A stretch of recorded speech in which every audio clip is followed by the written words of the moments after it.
Hello friends, कैसे हो आप सभी। मैं मिथिलेश आपके अपने परिवार CNX एकेडमी में आपका स्वागत एवं अभिनंदन करता हूं। आशा करता हूं कि फ्रेंड्स आप सभी अच्छे होंगे, सकुशल होंगे और आपकी पढ़ाई भी अच्छी चल रही होगी। मैं आप सभी के बीच आज सीटेट का प्रीवियस ईयर क्वेश्चन पेपर लेके आया हूँ फ्रेंड्स। जैसा कि हूबहू आपके पेपर में आता है, जब आप पेपर में बैठेंगे सीटेट के तो सेम टू सेम ऐसा ही पेपर आपको मिलेगा। आइए डिस्कस करते हैं फ्रेंड्स। बुकलेट नंबर कौन सा है? डी है। कौन सा है फ्रेंड्स? Booklet number D. यहाँ पे आपका क्या दिया हुआ फ्रेंड्स? मेन बुकलेट नंबर, जो कि ये नंबर है आपका दिया हुआ, ठीक। और नीचे यहाँ पर क्या दिया हुआ आपका? Instruction for the candidate. Candidate के लिए जो इंस्ट्रक्शन दिए रहते हैं उसको इन्होंने यहाँ पे दिया। परीक्षार्थियों के लिए क्या निर्देश है कि आपको ब्लू और बाल पॉइंट, ब्लैक और ब्लू बाल पॉइंट पेन आपको ले जाने हैं। 2.5 घंटे का आपका समय रहेगा, मतलब 2.5 घंटे मतलब 150 मिनट, 150 क्वेश्चन आपके होते हैं। कोई भी निगेटिव मार्किंग इस सीटेट में नहीं होती। No see negative marking applied at. अभी तक कोई भी निगेटिव मार्किंग इसमें अप्लाई नहीं हुई है, ना ही निगेटिव मार्किंग होती है फ्रेंड्स। तो ये आपके इंस्ट्रक्शंस हैं। यहाँ पे आपके भाग पार्ट 1 भाग दिए हुए फ्रेंड्स। पार्ट 1 हो गया आपका CDP child development and pedagogy. आपका पार्ट 2 में गणित दिया हुआ है, क्वेश्चन नंबर 31 से 90 तक, और CDP आपका 1 से 30 तक, ठीक है। भाग 3 में सामाजिक अध्ययन, ये SST का पेपर है, तो इसमें 31 से 90 तक क्या आपका SST है।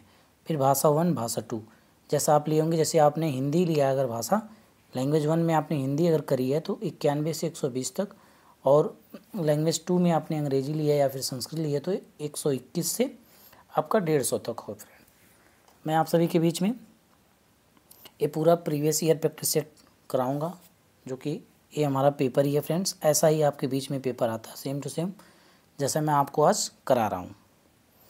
संस्कृत का भी पेपर मैं आप सभी को दिखाऊंगा, SST का पेपर भी मैं आप सभी को दिखाऊंगा फ्रेंड्स।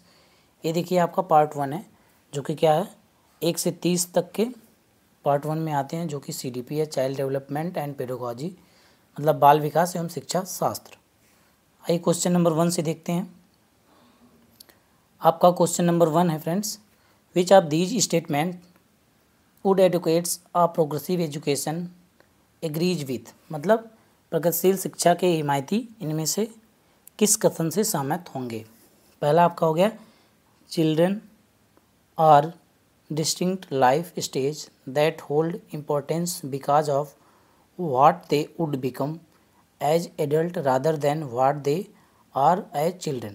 मतलब बचपन एक अलग जीवन चरण है जिसमें बच्चे के रूप में वे क्या हैं के बजाय वयस्कों के रूप में वे क्या बनेंगे ज़्यादा महत्व रखता है। तो ज़्यादा महत्व कौन रखता है कि वे क्या हैं, ठीक है, या फिर वयस्कों के बजाय वे क्या बनेंगे, तो महत्व कौन सा है, ठीक है।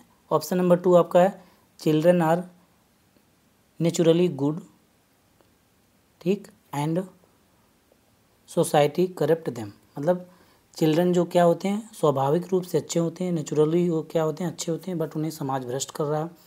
ये भी आपका गलत आंसर हो जाएगा। थर्ड आपका, children are naturally uncivilised and socialisation is necessary to make them moral human being. बच्चे स्वाभाविक रूप से असभ्य होते हैं, ये तो बिल्कुल गलत है। उन्हें नैतिक मानव बनाने के लिए सामाजिकरण आवश्यक है, ठीक। आपका फोर्थ क्या है, बच्चे एक सामाजिक, सांस्कृतिक, आर्थिक संदर्भ में पैदा होते हैं। क्या होते हैं? Children are born in social, cultural, economic context and this background influences their development. तो आपका ऑप्शन नंबर 4 जो आपका राइट आंसर हो जाएगा, ऑप्शन नंबर 4, जो कि क्या है, बच्चे एक सामाजिक, सांस्कृतिक, आर्थिक संदर्भ में पैदा होते हैं और यह पृष्ठभूमि उनके विकास को प्रभावित करती है। तो फ्रेंड्स आपका राइट आंसर ऑप्शन नंबर 4 हो जाएगा, ठीक है। इसमें एक चीज़ का फ़ायदा रहता है फ्रेंड्स कि जो भी इंग्लिश मीडियम से हों बच्चे, चाहे आप हिंदी मीडियम से हों, आपके लिए दोनों हिंदी और इंग्लिश में दोनों टाइप में क्वेश्चन आपको दिया रहेगा। आपको दिक्कत हो तो आप इंग्लिश से भी समझ सकते हैं, चाहे हिंदी को भी आप देख सकते हैं, आपको सहायता मिलेगी इसमें, यह आपका बेनिफिट होता है। Question number 2, changes in emotion, self perfection and interpersonal relationships with families, peers and friends are studied under ... which domain of development. तो फ्रेंड्स, विकास के किस आयाम के तहत भावनाओं, ठीक है, आत्मधारणा तथा परिवारों, साथियों और दोस्तों के साथ पारस्परिक संबंध में परिवर्तन का अध्ययन किया जाता है। पीयर ग्रुप का मतलब हो गया दोस्त या आपके जो फ्रेंड्स हैं, ठीक है।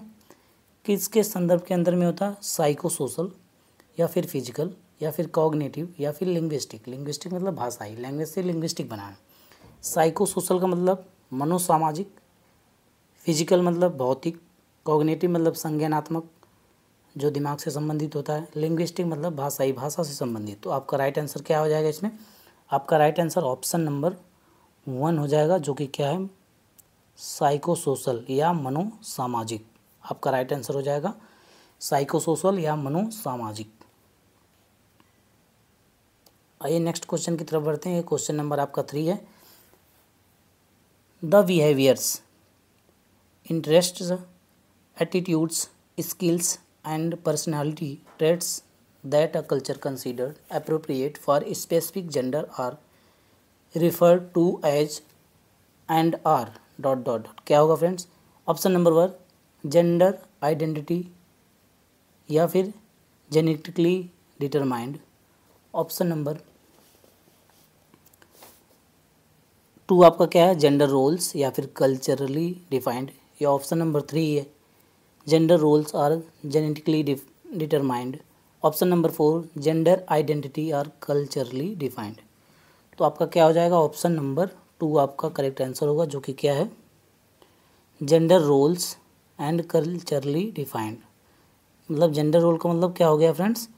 जेंडर भूमिकाएं, ठीक, और सांस्कृतिक रूप से परिभाषित, ठीक। ऑप्शन नंबर 2 आपका करेक्ट आंसर होगा। जेंडर रोल मतलब behaviour, interests, attitude, skill, personality traits that a culture considered appropriate for a specific gender are referred to as gender role and are culturally defined। तो आपका right answer option number 2 हो जाएगा। आइए next question देखते हैं friends. Assertion and reasoning. तो आपका ये अभिकथन और कारक से यहाँ से क्वेश्चन बना है। अभिकथन और कारक भी सीटेट में आते हैं फ्रेंड्स। तो आइए देखते हैं इसमें क्या है। In an inclusive classroom all curriculum adaptation should be directed to lower the education standard for the special children. ये आपका कारक हो गया या अभिकथन हो गया। क्या हो गया? इन अ इंक्लूसिव क्लासरूम मतलब एक समावेशी कक्षा में, ठीक है, all curriculum adaptation should be directed to lower education and standards of special children. मतलब एक समावेशी कक्षा में पाठ्यचर्या अनुकूलन के शैक्षिक मानकों को विशेष बच्चों के लिए निम्न स्तर करने के लिए निर्देशित किया जाता है। तो ये आपका गलत हो जाएगा, निम्न स्तर के लिए निर्देशित नहीं किया जाता, ठीक है। और इसका कारक क्या होगा? रीजन क्या होगा? क्या उन्होंने दिया? Special children do not have any potential for learning in main classroom. मतलब उनमें पोटेंशियल ही नहीं होता कि वो लर्न कर पाएँ। ये बिल्कुल गलत है, ठीक है। विशेष बच्चों को मुख्य धारा में कक्षा सीखने की संभावना नहीं है, मतलब उनके पास कोई पोटेंशियल नहीं है कि वे अच्छे से सीख पाएँ, जो डिसेबल बच्चे हैं, नहीं।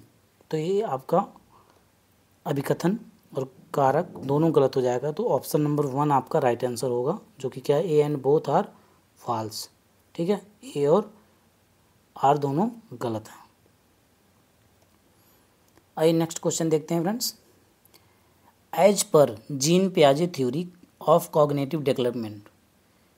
जीन पियाजे थ्योरी के हिसाब से जो कॉग्निटिव डेवलपमेंट क्या है, संज्ञानात्मक विकास, इनके अनुसार क्या है जीन पियाजे के अनुसार? फर्स्ट आपका है previous knowledge doesn't play an role in the process of learning.